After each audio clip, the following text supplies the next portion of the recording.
One of the biggest strengths of Solve is that we are one of the few organizations that's looking at connecting the South as a whole and making sure that we're able to empower communities to be able to seek the change that they're looking for.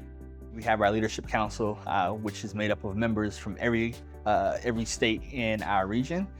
We represent 10 states across the South, and we're talking about strategy. We're trying to build power and figure out how we can help our partners to fight back against voter suppression in the South.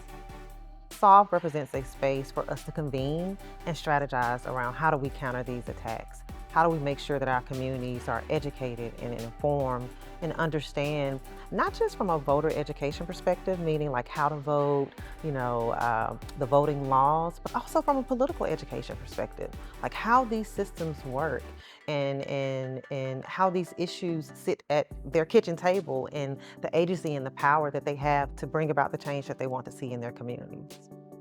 A lot of the legislative precedent is under attack, not just the Voting Rights Act, our civil rights in general. It's a deeply disturbing turn of events. And so this is why Solve is so critical to our work. It allows us the space to really come together and talk about what we can do about it from a proactive stance instead of just reactive.